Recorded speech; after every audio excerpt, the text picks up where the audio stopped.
Hey people, alright, Irene C. Biz Media, Faith, Love, and Trends. I watch Suddenly Amish so you don't have to.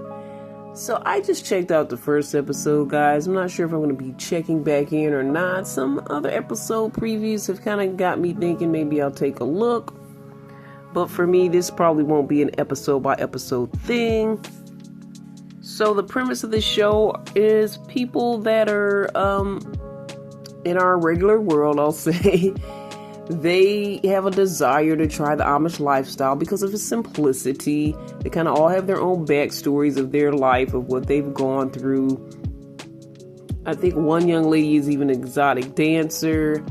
There's a guy that's religious, but he just wants to try this lifestyle.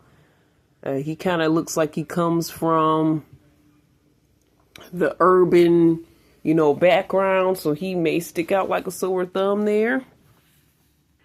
There's a guy whose story is interesting. He also comes from Michigan as well as myself, and he actually, his dad was a driver for the Amish. I think that he has a religious background, but in his 30s, he lost his virginity against his will, which I'd like to know and learn more about what that means. But he did want to save himself, but for some reason, something happened and that didn't happen. And that happened to him in his 30s. So I don't know if he's trying to reconnect with his religious side. He wants to be in a completely religious environment so he won't have to have the temptations and everything that everybody else may have. He may not have the same desires that everyone else has. He sounds like he preferred to be married, but things didn't happen in that way. So to me, for him, it may just be more like a religious retreat that lasts the rest of his life. I don't know. You have to really connect more with the Amish religion, and I don't know that deeply about it. As far as I know, it's not just based on Christian principles. Maybe in the future we can do a bit of a deep dive of what the Amish religious background is. There's another young lady that cosplays as Amish. It looks like she works at a cafe or something, and she's always dressed as an Amish person. People ask her questions. I feel like it's something she does because she does say she likes the lifestyle, and I think that in a way she may fetishize the lifestyle of being an Amish. It probably gets her attention that she may not normally get, and that's what she gets out of the situation. But she actually says she wants to be Amish, so that's why she's enjoying this experience as well.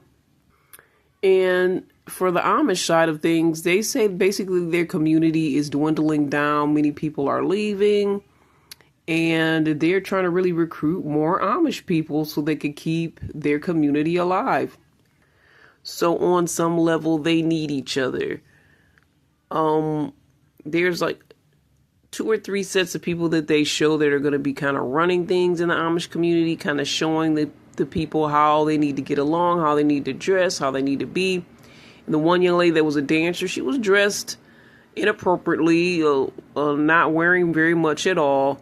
And she was kind of pulled to the side, and he explained to her, the gentleman that was leading them in the beginning, that, you would be a temptation. Women wouldn't like you. You have to stay away from other men and other women's husbands, and you would be an issue. So she felt like she was being shamed in that moment, but she still decided, even though she was a bit almost in tears, she still decided to stay on and continue the experience.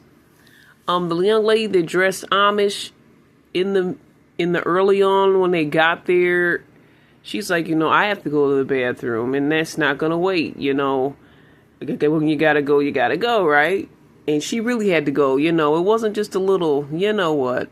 I'm not going to get into detail. So he shows her the outhouse, and he's like, I didn't realize I'd have to show these people how to go to the bathroom. But yeah, he said, I can see how it may be different for them. Indoor plumbing is a big thing. So for me, that would be a turn off. The fact that she has to use the outhouse. And then he gave her like some random newspapers that they get free from the gas station to clean herself after she goes, I was like, no way. I would be out of there right now. Please take me back to regular society. The urban gentleman, he was looking at the decor saying everything looks hard, everything's made out of wood. What the furniture situation is not looking great, it looks kind of bare in there. So it doesn't look very comfortable either. And the guy that I was telling you about that lost his virginity in his 30s, though he said he was trying to keep it, he has a disability, has a hearing issue, and his earpieces are connected to his phone. So they were saying, well, we have to figure something out because you can't have your phone. Phone is the source of temptation, and most Amish people don't use a phone. So these are some of the dilemmas that the people have here on Subtly Amish. The biggest one for me is the restroom scenario. What will be the biggest issue for you? Again, I watch Subtly Amish, so you don't have to, but it might be something you might want to watch. Alright guys, we'll be talking more faith, love, and trends right here on CBiz Media. Talk to you later. This is Irene. All the best. God bless. You know how to hit me up. You know how to email me. Or you can drop your thoughts in the comments. Thanks, guys.